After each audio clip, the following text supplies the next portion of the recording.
Just into CNN, we're getting word of 2 explosions and multiple injuries at the Istanbul airport. Journalist Diana Magnay is following the story from London. Diana, what can you tell us? Diana Magnay in London for us. Diana, are you there?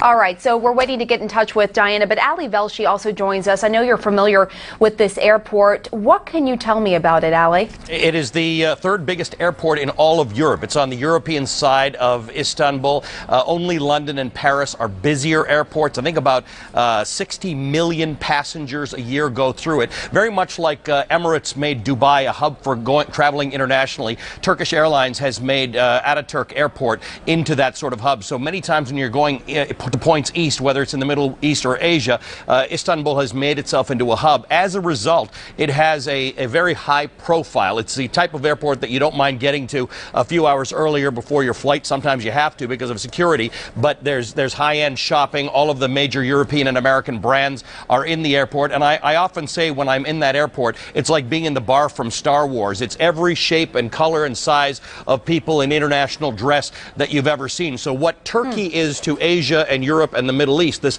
very mixed place, that airport is really an international hub. It's used by business people and diplomats from all over the world. As you know, Turkey has now, this is probably the third major, I may be getting it wrong, but about the third major attack in Istanbul this year. This was a place considered very safe and under the good government control.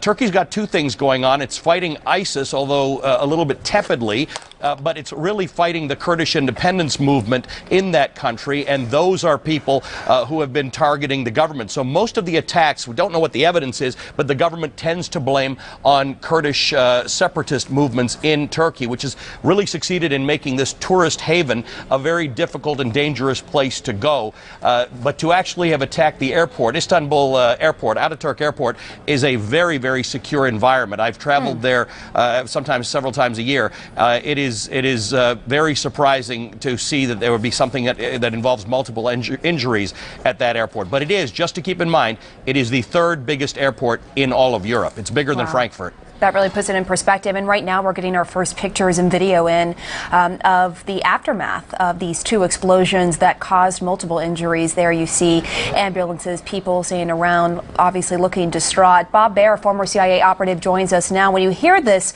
Bob, the third biggest airport in Europe, in Istanbul, we're hearing about 2 explosions, multiple injuries. What comes to mind for you?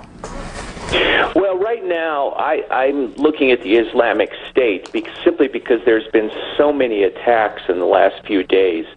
There was one in Yemen, particularly devastating.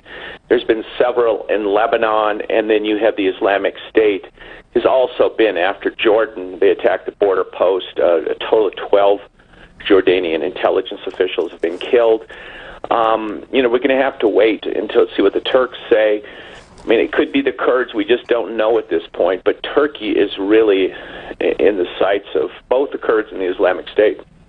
And how surprising is it to you? I mean, we heard Ali say that, look, this is considered a very safe place. There's tons of security around for travelers. How surprising is it for you that they were able to pull this off, whoever was behind this?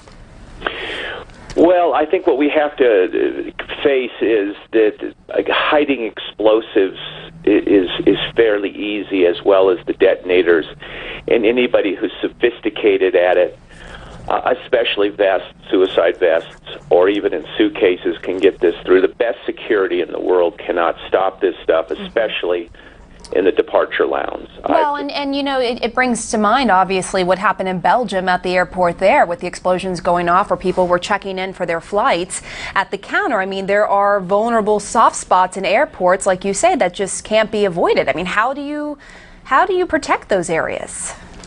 Ultimately, you can't protect them. I mean, you have to. Well, maybe in Tel Aviv, what they do is the initial security, they do a name check, and they do a pretty good search way outside the airport on the approaches to the airport. It's extremely cumbersome, and the Israelis have a lot of experience of countering airport attacks. But for the United States, for Europe, we're just not that advanced, and we're also just the size of these airports, especially Istanbul. I want to bring in makes CNN's. it very, very difficult. Go ahead. We're just getting CNN's Ivan Watson to join us. He is based in Istanbul. Ivan, what can you tell us?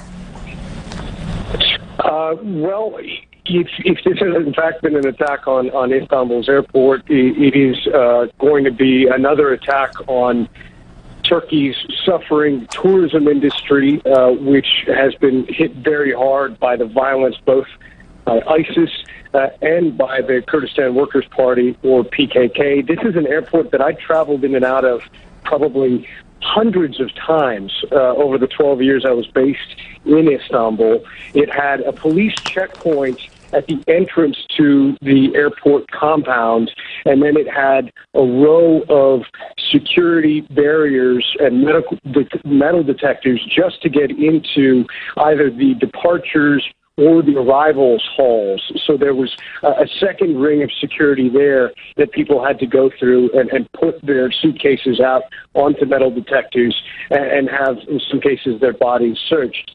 So if there has, in fact, been some kind of explosion, as some of the photos that are starting to emerge on social media are showing, and we can't confirm that at this stage, then it will be yet another very serious blow to a country that had positioned itself as a kind of international gateway linking east and west, north and south. Pamela? And if you would, Ivan, just set the stage for us for the terrorists, the issue of terrorism in Turkey. We know the Kurdish separatist movement has been responsible for attacks there. Obviously, ISIS is a big concern. What is the landscape like there? It's the Turkish government has been fighting essentially two terrorist groups, two armed groups simultaneously. Both ISIS, which has carried out some horrific mass casualty attacks in Turkey, numbers that we really haven't seen elsewhere. More than 100 people killed in a series of bombings in Ankara over the course of the last year.